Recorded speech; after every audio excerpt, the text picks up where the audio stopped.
Main Street in Eaton Rapids, Michigan. On a bench at the corner of State and Main, George Dockstader has become a salutation staple for the past 10 years. Hi. This 78-year-old has been lifting the spirits of those driving by simply lifting his thumb. He gets up very early, and he's out here a lot of times at 4 a.m. Hi. That's George's friend and breakfast buddy, Kurt Norgard. Yeah, does, and you'll see a lot of waving and beeping, yes. That's how it is. Kurt says if this Main Street mainstay is missing for any stretch of time... Oh yeah, it comes up in the community. Hey, what happened to George? Where's George at? He's not here every day. No. Yeah. George. It just makes them happy to see his smiling face and his thumbs up. Jenny Rubel is the pastor at the First Congregational Church across the street. She says George is not only one of her flock, but a friend, and to the community, a blessing. I guess you can tell by when people go by, they're honking their horns, they know his name. But what they might not know, George suffered 2 major strokes 35 years ago. Yeah. He has paralysis on the right side of his body, and at times, trouble speaking. Well, slow and gradually. But he has no problem smiling and offering a congenial gesture to everyone who goes by. Looks like you make a lot of people happy. Yeah, well. And when he's not greeting passersby, George passes the time crocheting blankets and pictures, all with his left hand. But he never misses another chance to share his positive perspective on life. Yes. Yes. That's the goal, right? Yeah, that's the goal, is the inspiration in a complicated world. So if you're driving down Main Street in Eaton Rapids and you see George, roll down the window, give him a shout, honk and wave, because George has a thumbs up just for you. It's good for recreation, it's good for friendships, and it doesn't hurt that I'm a pretty good bowler too. Dennis Kelly is among dozens who show up every week to City Limits in Mason for the Monday Night Bowling League. He averages a 195, and friends say he's a pretty good person too. Go out of his way to do anything for you. Scott Shaberg works at the bowling alley, bowls with Dennis, and calls him one of his best friends. I was on the next lane over, yep, we were bowling against each other that night. A night, the sound of bowling balls hitting the pins stopped, and the alley stood still. Dennis was getting ready to bowl when he collapsed. 911, where's your emergency? We have a person down. We're in the bowling alley, Mason City Limits. So just kind of out of the blue, really no warning. We were all scrambling around trying to get him some help.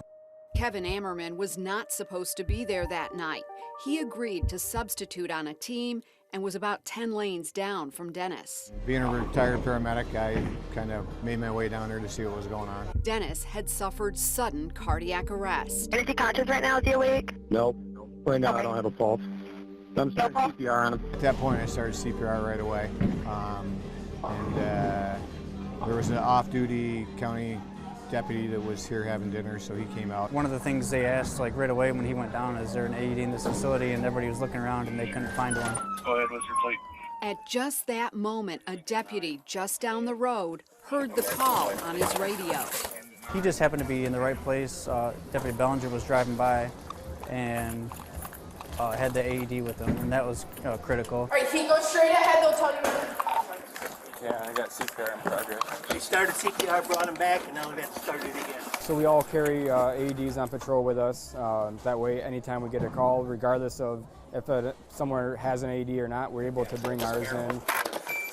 First responders say that AED, or automated electronic defibrillator, was key to saving Dennis Kelly's life. Everyone clear? Good?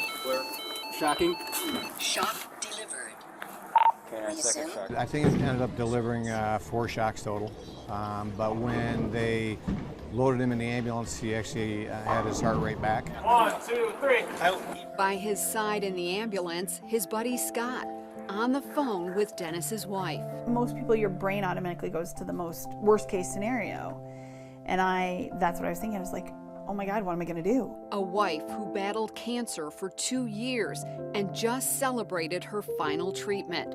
Her husband, her caretaker, in a fight for his own life. Dennis doesn't remember much other than waking up in the hospital. My chest really hurt bad, which was obviously from all the compressions and everything, and just trying to figure out, why am I here? What happened? That's what the first thing he said to me was that he was sorry he was supposed to be the caregiver. If I had been home, if I had been in the car driving, any other situation, place, or time, I doubt very seriously that the outcome would have been as positive.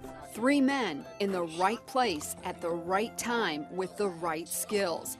It's not lost on Dennis how close he came to death. I think we have angels all around us on earth in the form of people who help. Thank you's not enough. I don't know what even is enough to thank them. You're back. I am back, sir. This is their thanks. Dennis back at the bowling alley in his Monday Night League. All because of 3 heroes and 6 letters, CPR and AED. Yeah, learn CPR. It's a skill I think everybody could benefit from. And having AED, you never know when you'll be in a situation where you can potentially save a life. God put me here for a reason, put everybody else in the positions they were there, and it all worked out in the end.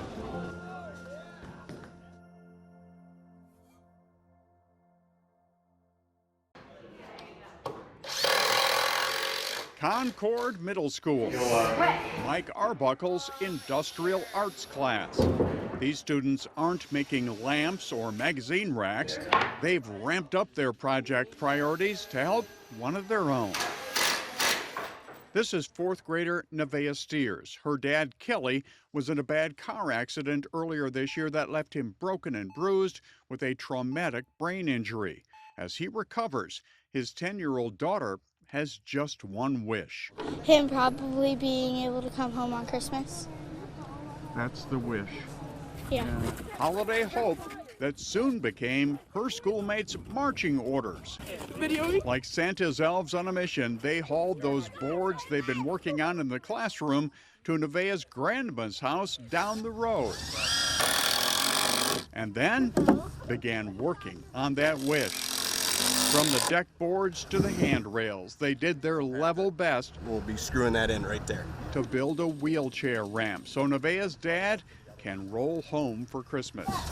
For the first time in my life, I feel tall. A proud moment for teacher Mike Arbuckle. To see the look on my kids' faces with what they're doing. Yeah, it's 34. It's what Christmas is all about. We're honestly so proud of it. 8th graders Braylon and Jalen organized a school dance to help finance this labor of love with lumber. And this girl is a very sweet girl, and we wanted one of her wishes for Christmas to come true, was for her dad to come home. A powerful goal in the hands of students with power tools. For Nevaeh's 4th grade teacher Sammy Rebant, this school field trip is a life lesson in giving back. And it's all in the power of the kids, and they're changing the world one day at a time. Right on the money. They're so proud, and I am humbled by what they're doing. He says Concord is a small, tight-knit community, and the school is its heart. And on this day, it's beating with pride for a little girl who's on the receiving end of some constructive caring. It means a lot because I can finally see my dad in my house for once. Yeah, she's going to get her Christmas wish. Her dad's going to be able to come home, and that makes me feel pretty good. The wheelchair ramp wish granters from Concord Middle School. Merry Christmas! Making an impact.